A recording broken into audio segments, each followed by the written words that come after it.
네, 안녕하세요. 오늘 진로 설계와 자기 개발 온라인 멘토링 또 진행을 해보도록 하겠습니다. 자, 오늘은 여러분들 이제까지 조금 선배님 혹은 직접적으로 이제 임용고시 합격한 선배 이렇게 또 소개를 했었는데, 오늘은 정말 기업에 계셨던 멘토님을 모셔봤습니다. 우리 임상훈 멘토님이시고요. 현재는 이제 한남대학교 교수님으로 재직하고 계신데, 이전에는 이제 네이버라는 큰 기업에서 교육을 담당하셨던 이력이 있습니다. 그래서 아마 여러분들이 이제 기업 쪽으로 취업을 생각하는 친구들이라든지 아니면 이제 교육팀에서 어떤 일을 하는가 좀 궁금해하는 친구들에게 좀 도움이 되지 않을까 싶어서 한번 모셔봤습니다. 네, 인사 부탁드리겠습니다. 반갑습니다, 임 교수님. 네, 안녕하세요. 임상훈입니다. 네, 반갑습니다. 이렇게 시간 내주셔서 너무 감사드리고요. 네. 자, 지금 잠깐 이제 소개를 제가 드리기는 했는데, 어, 미리 보내주신 PT 자료 보니까 뭔가 임팩트 있는 자기소개가 담겨져 있는데, 네, 소개 좀 부탁드리겠습니다. 네, 저 이제 앞에서 정 교수님이 말씀해 주셨던, 네, 임상훈이라고 하고요. 사실 뭐 저는 이런 얘기들을 많이, 그러니까 진로에 대한 얘기들을 할 때 제 소개를 하는 몇 가지 이야기들이 있어요. 근데 이제 그 중에서, 한 면들이 이런 얘기입니다. 그러니까는 사실 어떤 진로나 취업 이런 거를 얘기할 때 저는 사실 어떤 것들이 좀 아쉬웠냐면 뭔가 대단하게 성공한 사람이 등장해가지고, 나처럼 하면 돼 라고 얘기하는 게 사실 저는 약간 불편하더라고요. 근데 저는 진로에 대해서 굉장히 많은 좀 고뇌와 고민이 많았고 사실 실패 경험이 되게 많은 사람이거든요. 그래서 제가 했던 큰 세 가지 실패 경험들을 가지고 보통 얘기들을 많이 해요. 그러니까는 첫 번째는 저는 전공 선택에 실패했던 사람이거든요. 그러니까 어, 좀 착한 아들이 되고 싶었던 마음에 이제 부모님이 원했던 전공. 그래서 사실 저는 학부에서는 재료공학을 전공했었고요. 근데 이제 나중에 제가 살 길을 찾아야겠다라고 하는 과정에서 이제 뭐 교육공학이라는 새로운 학문을 접하게 되고, 그래서 이제 그걸로 이제 지금은 이제 뭐 공부도 더 했고, 기업에서 그걸로 일도 했고, 학교에서도 이제 그렇게 일을 하고 있는 상황이고요. 또 한 가지는 저는 이제 학교를 졸업하고 나서 바로 취업을 한 게 아니라 사실은 창업을 먼저 했던 케이스입니다. 왜냐하면 그때 이제 대학원에 가고 싶은데 부모님과의 어떤 극렬한 부딪힘에 의해서 모든 용돈이 끊기고 거의 집에서 쫓겨나기 일보 직전까지 가면서, 그럼 내가 공부를 하려면 어떻게 해야 될까? 그리고 공부하면서도 돈을 벌 수 있는 방법 없을까? 뭐 이런 고민을 하다가 어, 인터넷 쇼핑몰을 한번 창업을 했던 경험이 있습니다. 이때 제가 혼자 했던 건 아니고 동업자를 데리고 시작했는데, 어른들이 그런 얘기 하죠. 동업은 하는 게 아니라고. 네.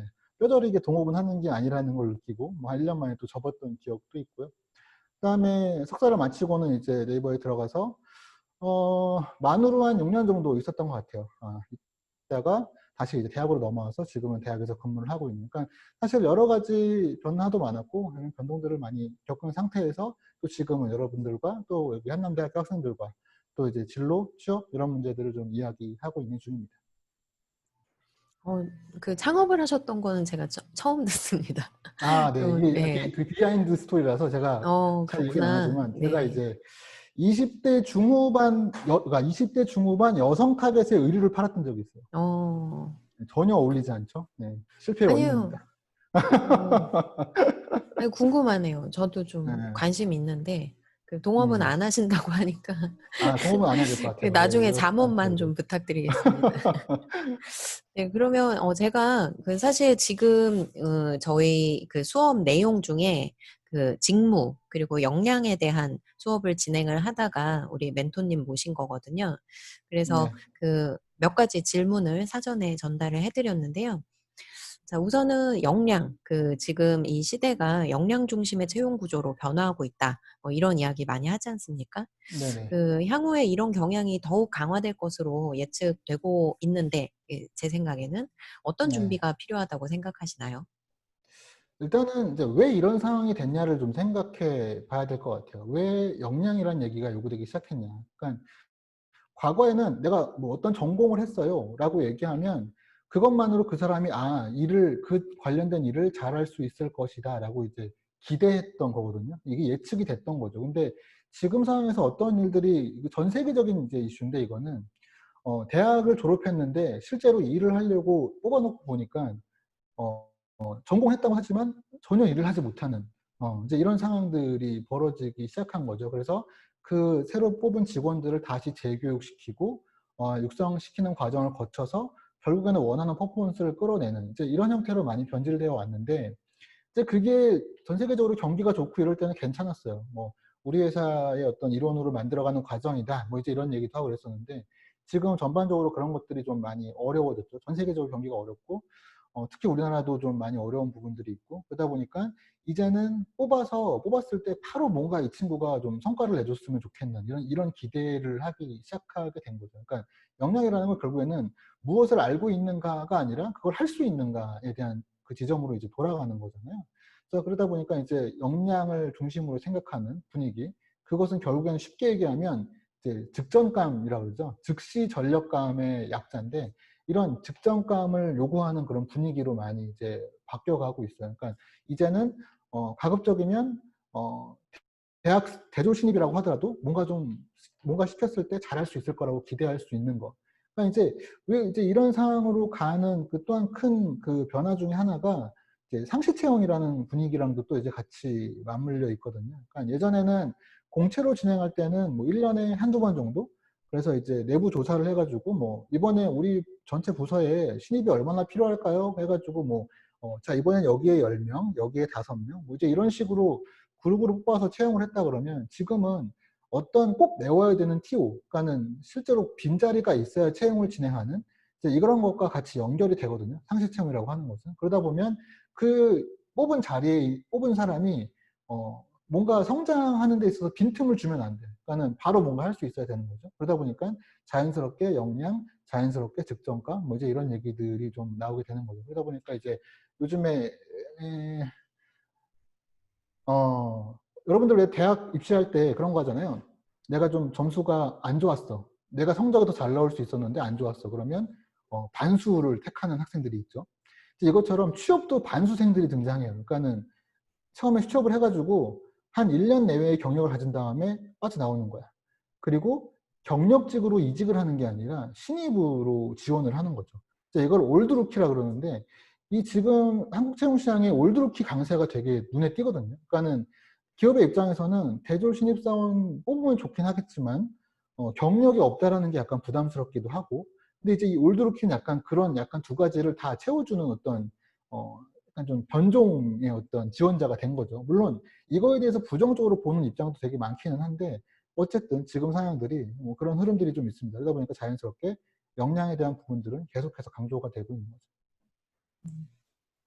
네, 어떤 측면에서는 좀 슬픈 이야기라는 슬픈 생각이 이야기죠. 듭니다. 네, 맞아요. 뭐 사실 대학 졸업생들에게 이제 너무 많은 것을 요구하는 거 아니냐라는 이제 볼멘 그렇죠. 소리를 불러일으킬 수도 있는데 한편으로는 이제 현장을 알고 미래를 준비한다라는 측면에서 기업의 입장에는 또 한편으로 이해가 됩니다만은 또 학생들로서는 굉장히 도전적인 상황이 아닐까 싶네요. 네, 그렇죠. 사실 뭐 열심히 공부 열심히 했는데 갑자기 왜 나한테 경력을 요구해? 뭐 이제 이런 얘기를 하는 거니까. 네. 아, 그러면은 이제 그 결론적으로는 빠르게 이제 뭐 학점도 그 뭐죠? 취득을 해야 되고 또 좋은 성적으로 그리고 이제 실무에 대한 이해도도 높여가면서 부지런히 졸업을 하고 또 현장에서의 경험도 쌓고 이런 것들을 병행해야겠구나 뭐 이런 생각을 하게 되는데 마음이 바빠집니다. 근데 마음이 바빠지는데 또 이걸 그냥 막 아무 생각 없이 진행하면 문제가 생기는 게 결국은 현장에서는 현장에서의 경험도 중요하지만 이 친구가 그 직무랑 잘 맞는 친구인가 이 부분이 중요한데 그냥 대책 없이 그냥 달려가는 것보다는 어떤 직무가 나에게 적합한 직무인가라는 것을 파악해서 적절하게 그 적합성을 갖추어가는 게 굉장히 중요하지 않을까 싶어요. 그래서 마음이 바쁘다고 그냥 달려가기보다는 내가 어떤 직무와 잘 맞을까라는 부분에 대한 충분한 탐색이 필요하겠다라는 생각이 드는데요. 자, 그런데 이제 또 그것도 사실 어려운 질문인 거죠. 어떻게 하면 내가 특정 직무와 잘 맞을까라는 부분을 우리가 알 수 있을까요? 이게 되게 어려운 질문인데 사실 오늘 준 질문 중에 이게 제일 어려웠어요. 근데 이제 어떤 연구들이 있냐면 사실 이제 1학년 학생들이니까 이제 그런 질문을 제가 드리고 싶어요. 그러니까 왜 지금 다니고 있는 학교에 그 학과를 선택했는가? 자, 이제 그러면 보통 우리나라의 대부분의 대학생들이 어떤 식으로 선택을 하냐면 학교와 전공을 놓고서 이제 자기 그 점수, 수능 점수를 비롯한 자기 어떤 내신 점수 이런 것들을 놓은 다음에 밸런스를 봐요. 그러니까는 내가 어디쯤에 가면은 적당할 것인가. 그러니까 이게 뭔가 내가 원하는 전공을 선택한다라기보다는 점수에 맞춰서 약간 협상된 어떤 지점을 찍어가지고 학교를 가게 되거든요.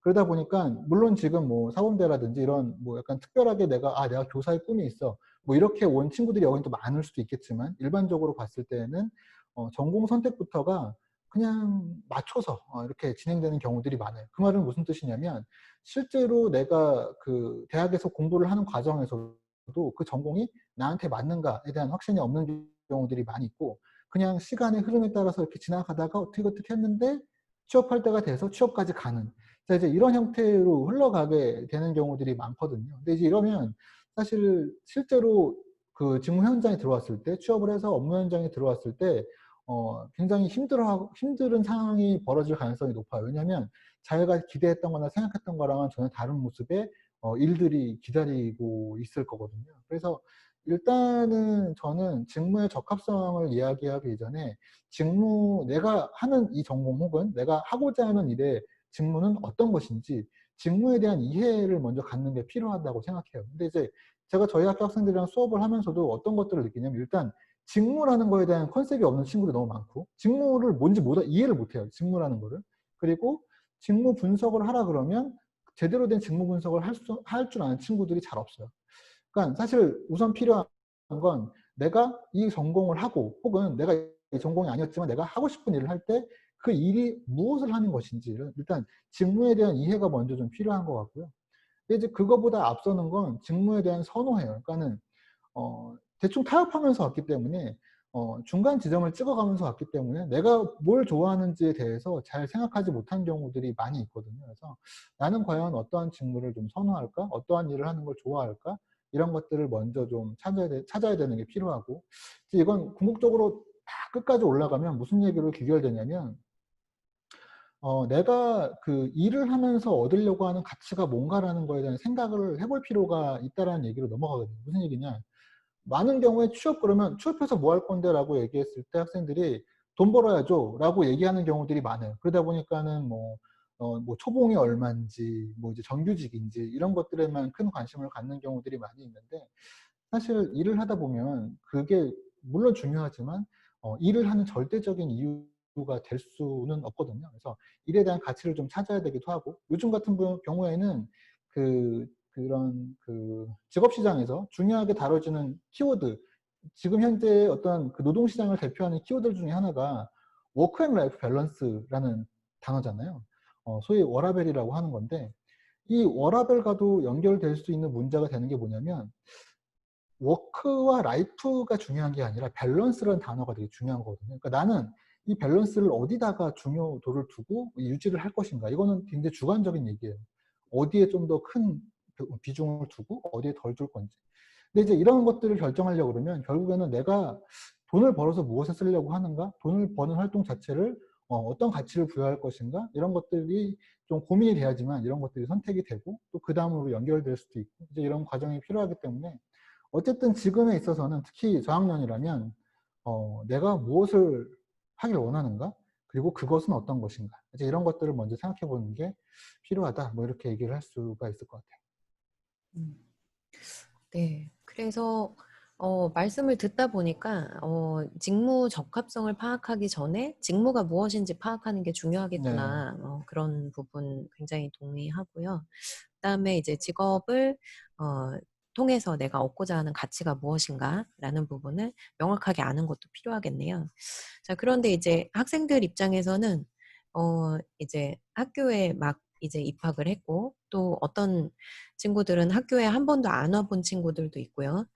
아, 전공, 네, 그렇네요. 전공 수업을 그냥 온라인으로만 네, 수강하고 있는 음, 상황에서 직무를 파악하고 일의 가치를 찾는 것. 네. 어, 그냥 생각하기에는 조금 어려운 질문인 것 같기도 해요. 그래서 약간 이제 와닿을 수 있는 실사례를 통해서 좀 이야기를 해보면 어떨까 싶은데요. 우리 임상훈 교수님, 임상훈 교수님은 그 처음에 전공을 선택하는 걸 실패했다라고 말씀을 하셨어요. 근데 네. 어쨌든 제가 알기로 굉장히 뛰어난 인재셨다고 알고 있는데요. 그 본인에게 맞는 직무를 선택하는 과정에서 어떤 뭐 기준을 가지고 직무를 선택하셨는지, 그리고 우리 임 교수님이 추구하는 가치는 무엇인지, 네. 네.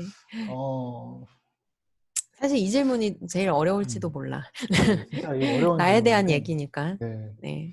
그러니까 이제 그랬던 것 같아요. 그러니까 대학을 가는 과정까지는 사실은 이제 뭐 부모님과의 관계라든지 뭐 가정 분위기나 이런 것들이 많은 영향을 미쳤죠.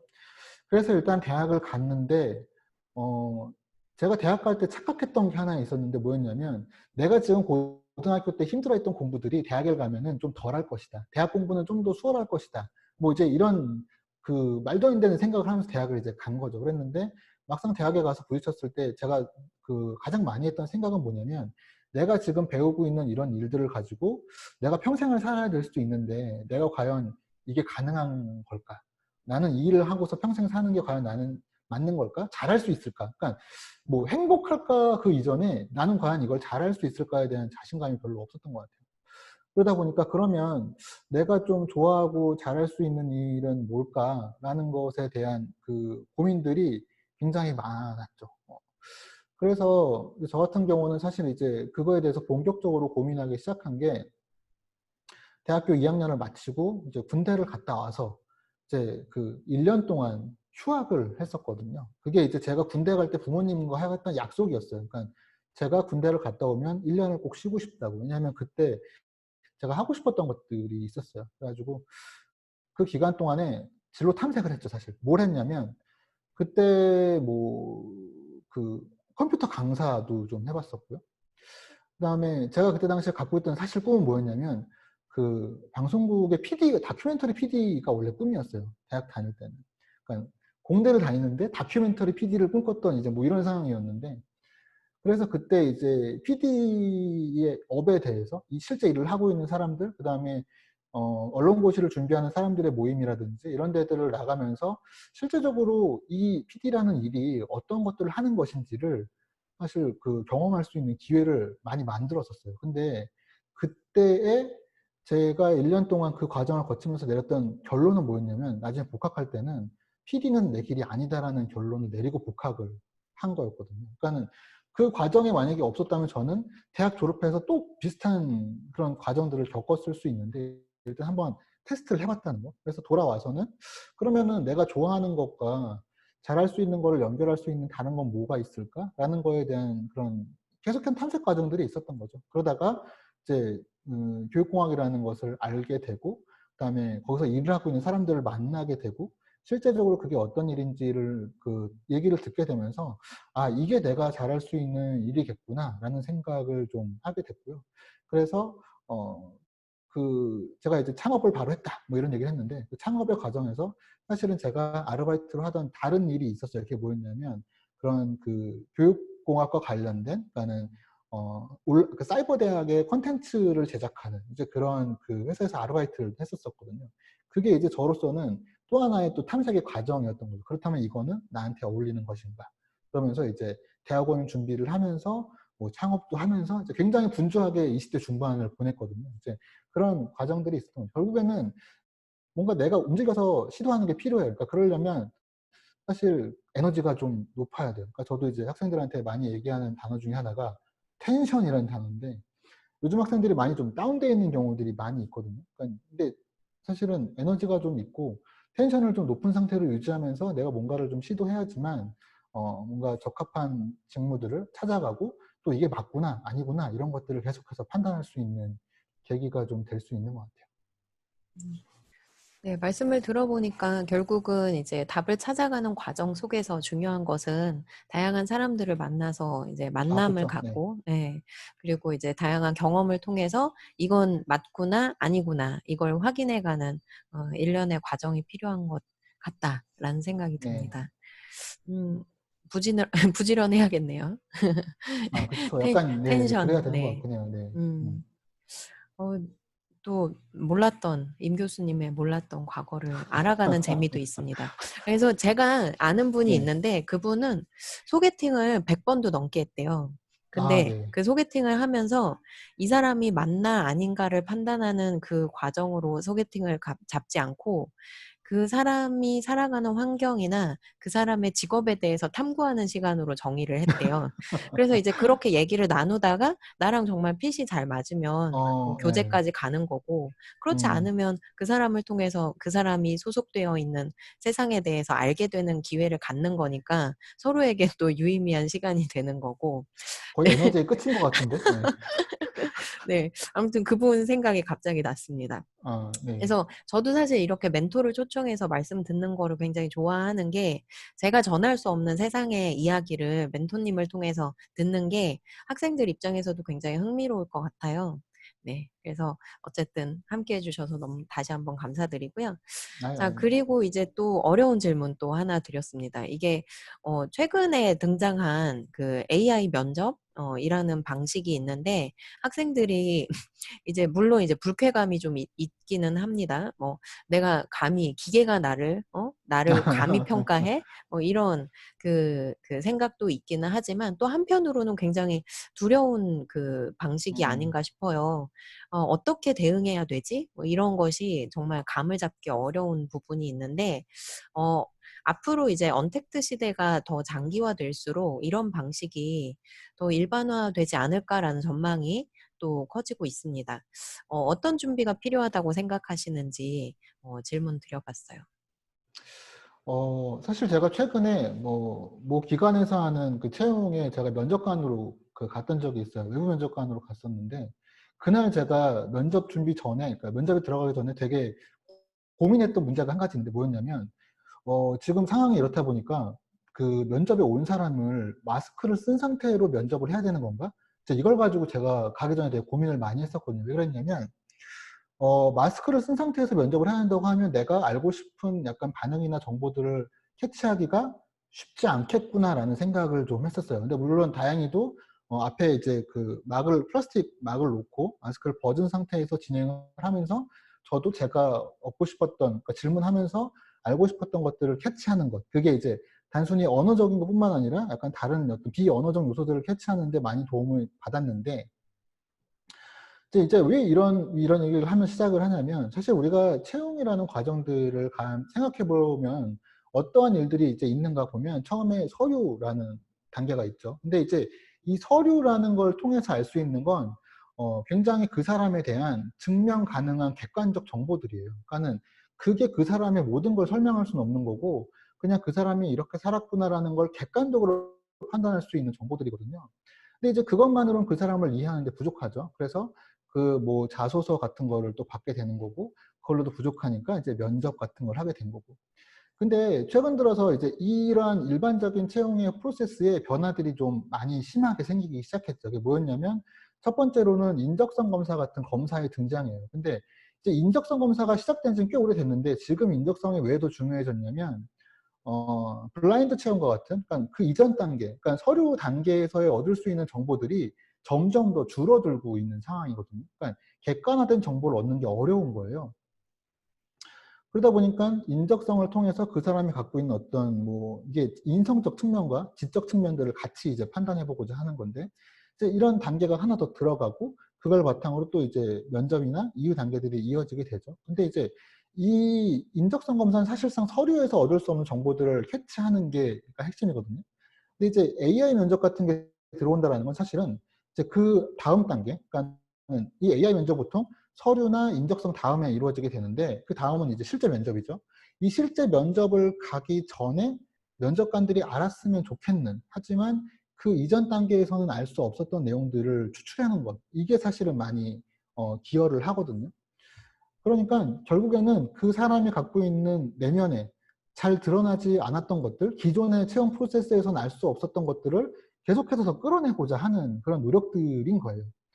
그러다 보니까 이제 이게 어떤 문제를 촉발하냐면, 과거에는 내가 연출하기가 그나마 좀 수월했어. 내가 실제로 그런 사람은 아니었어도 뭔가 좀 연출을 하면은 어필이 좀 됐었는데, 이런 AI 면접이라든지 인적성 검사라든지 이런 것들, 그리고 특히 이제 비대면 상태로 면접이 이루어진다라고 하면 이 앞 단계들이 더 중요해질 수밖에 없거든요. 아까 제가 마스크를 쓴 상태로 면접하는 거에 대한 고민이 있었던 것처럼, 화면으로 보면서 면접하는 거에 대한 또 고민들이 생길 거란 말이죠. 온전히 저 사람의 분위기를 이해할 수 있을 것인가.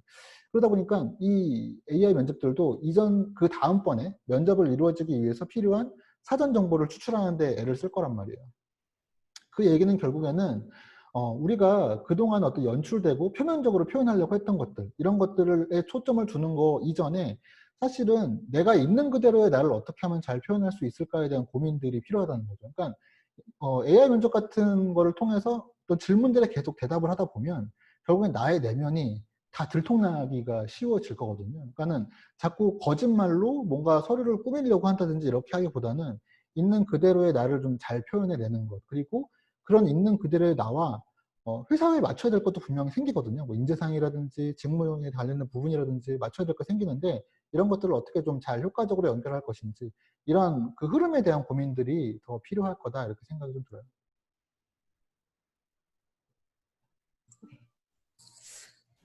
결국은 앞서서 이제 계속 말씀해 주셨던 내용과도 어떻게 보면 연결되는 부분인 것 같은데요.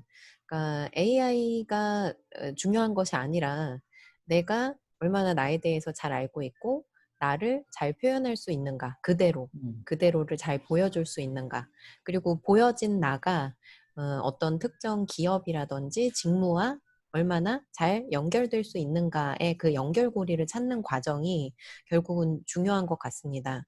그 과정에서 이것을 이제 내가 증명해내기 위해서 뭐 거짓말을 한다던가 뭐 소설을 쓴다던가 이런 작업들이 앞으로 더 힘들어지기 때문에 그런 것들에 대한 충분한 경험과 성찰이 내재화되지 않으면 그런 작업이 앞으로는 조금 필터링 되는 과정에서 충분히 드러날 수밖에 없는 구조를 취하고 있다. 그래서 결국은 이제 진정성이 중요하겠네요. 네. 네, 네, 그렇죠. 그러니까 이제 제가 이제 전에 그 회사에 있었을 때 면접을 진행하면서 그때 또 어떤 일들이 있었냐면, 이제 학생들이 너무 열심히 준비하면 이제 어떤 일들이 벌어지냐면, 이제 취업 스터디 같은 거를 하잖아요. 막 열심히 스터디를 해요. 그러면 지원자들이 표준화되는 현상들이 일어나요. 그러니까는 나는 분명히 10명을 봤는데 10명을 본 것 같은 느낌이 안 드는 상황들이 벌어지는 거죠. 그러니까 처음에 들어와서 인사하는 그 장면부터 대답하는 내용들까지 사실 비슷비슷해지는 그런 경험들을 하게 되는데, 이제 그런 것들이 앞으로 더 어필이 어려워지겠죠. 그런 식으로 하면 물론 면접 가서도 그게 걸리겠지만 그 이전 단계부터 해서도 문제들이 생길 거예요, 이제. 그래서 사실은 어떤 열심히 준비한다라는 게 어떤 일정 수준으로 내가 가기 위해서 노력한다, 이런 거에는 의미는 있을 수 있지만, 결국에는 나만의 독특함을 어떻게 좀 어필할 것인가, 그 부분을 좀 잘 고민해야 되는 거 아닌가라는 생각이 음. 네. 저도 사실 임기응변이 좀 약한 편이라서 면접에는 상당한 부담감을 가지고 있습니다. 그래서 면접 볼 때마다 막 이렇게 후회를 했던 경험이 있는데요. 근데 진짜 내가 오랫동안 고민하고 생각했던 것들에 대해서는 잘 응답할 수 있었고 그게 잘 전달되었던 경험이 있습니다. 아마 네, 그런 부분이 필요하지 않을까 싶네요. 그런 차원에서 우리가 사실 그런 준비가 이제 뭐 4학년 때 잠깐 면접 준비하고 뭐 취업 스터디 한다고 해서 길러지지 않는다라는 결론인데요. 결국은 우리가 대학 생활 동안 좀 그 장기적인 어떤 노력이 필요하지 않을까 싶어요. 이제 그런 취지에서 우리 임 교수님께서 우리 학생들에게 추천해 줄 만한 어떤 경험 혹은 도전이 있다면 무엇이 있을까요? 네, 그러니까는 사실 그래요. 지금의 한국의 20대 초반 중반까지는 사실 나의 진로나 내가 어떻게 살아야 되겠다라고 하는 것에 대해서 긴 안목의 고민을 할 시간이 사실 없어요. 그냥 주어진 것들을 쳐내면서 가기 바쁘거든요. 근데 그래도 과거에는 대학에 오면 약간 좀 여유로운 시간도 있었고 뭐 이렇게 딴짓을 할 수 있는 여력들이 좀 있었는데 요즘은 정말 동아리조차도 잘 안 하려고 하는 그런 바쁜 삶을 살고 있는 것 같거든요. 근데 이제 그렇게 바쁘게 사는 건 물론 속도는 낼 수 있겠지만 결국에는 내가 맞는 방향으로 가고 있는 것인가에 대한 확신을 갖기는 어렵거든요. 그래서 저는 의도적인 좀 멈춤의 시간이 필요하다라고 봐요. 그래서 저는 휴학을 많이 권하는 휴학 전도사 중에 한 명인데, 근데 이제 휴학을 얘기하다 보면 이제 이런 친구들이 있어요. 그러니까는 6개월 정도의 휴학. 근데 6개월 휴학은 앞에 뭐 방학 빼고 뭐 하고 하면 실제적으로는 뭐 두세 달밖에 남는 시간이 없거든요. 그래서 저는 좀 긴 호흡의 휴학을 좀 했으면 좋겠다. 대신에 좀 계획을 가지고 내가 목표한 것들을 좀 가지고 내 의지대로 좀 꾸려가는 1년 이상의 시간을 가졌으면 좋겠다라는 권장을 좀 하는 편입니다. 그래서 사실 뭘 해도 괜찮아요. 사실 놀아도 본인이 계획하고 노는 건 괜찮아요. 다 좋은데 대신 내가 내 어떤 시간을 책임지고 또 내 미래에 대해서 좀 고민할 수 있는 좀 의도된 휴식 시간들이 좀 필요하지 않나라는 생각을 하고요. 그래서 너무 달리는 거에만 사실 1-2년이 그렇게 사실 길게 보면 큰 차이가 나지 않거든요. 그러니까 자꾸 이제 막 가다 보면 친구들, 동료들 이런 애들이 가는 모습을 보면서 난 뒤처진 것 같고 막 이런 생각들을 하게 되면 더 조급해지고 이러는데 그런 거 사실 그렇게 중요하지 않으니까 사실 내가 어떻게 살 것인가가 더 중요한 거니까 그런 생각을 좀 해볼 수 있는 시간을 갖는 거 그런 것들을 좀 권하고 싶고요. 그다음에 제가 들었을 때 이제 요 클래스의 학생들이 법학이랑 사범대 학생들이 많다라고 얘기를 들었는데 이 친구들한테 제가 특별히 좀 해 주고 싶은 얘기가 있어요. 그게 뭐냐면 우리가 이제 진로를 선택한다고 했을 때 이제 이 법학이나 사범 같은 계열의 친구들은 사실 본인이 어떤 진학할 당시부터 어떤 본인의 의도가 타 전공에 비해서 굉장히 강했을 수 있는 학생들이에요. 그런데 이제 이런 학생들이 4년 공부를 하고 학교를 졸업하고 나갈 때에는 일종의 고시 같은 시험들을 치러야지 자기가 원하는 목표를 달성하게 되는 경우들이 많이 있거든요. 뭐 예를 들면 뭐 법학 같은 경우도 뭐 법원 공무원이라든지 뭐 이제 이런 것들과 된다든지 아니면은 사범대 같은 경우는 뭐 임용이라든지 여러 가지가 있는데 근데 이제 이런 시험을 통해서 또한 다음 단계로 가야 되는 친구들 같은 경우에는 잘 고민할 필요가 있어요. 뭐냐면 이 채용의 규모가 너무 작아요. 그러니까는 그걸 달성할 수 있는 모수가 되게 작기 때문에 내가 언제까지 그걸 시도하고 내 인생에서 이걸 트라이 할 것인가에 대한 고민이 사실 좀 필요해요. 그러니까 제가 학생들을 만나면서 제일 안타까운 건 뭐냐면 뭐 이제 30이 임박했어요. 28, 9인데 여전히 시험을 준비하고 있는 친구들을 보면 되게 안타까워요. 왜냐면 그 친구들의 얼굴을 보면 그동안의 그런 고됨이 그냥 다 녹아 있거든요. 근데 사실 시험이라는 게 그런 게 이번에는 안 됐지만 조금만 더 하면 붙을 것 같거든. 그러다 보면 그게 2번이 되고 3번이 되고 4번, 5번이 되고 그러다 보면 사실은 더 중요한 것들을 놓치는 경우들이 많이 있거든요. 그래서 사실 그 공부를 할 때부터 내가 이제 그런 목표를 가지고 학교에 왔지만 내 인생이 어떤 고시나 시험으로 가는 한 방향만의 길이 있는 게 아니라 다른 길도 있을 수 있다라는 것을 좀 생각하고 좀 폭넓게 세상을 보면 어떨까 그런 생각을 좀 합니다. 네. 우리 그 수강생들에게 딱 적합한 조언까지 이렇게 맞춤형으로 멘토링을 해주셔서 감사드립니다. 네. 그 말씀 주신 내용, 우리 학생들 한 학기를 정리하는 시점에서 참 유의미하게 받아들여졌을 것 같아요. 네. 오늘 귀한 시간 내서 함께 해주신 임 교수님께 다시 한번 감사드리고요.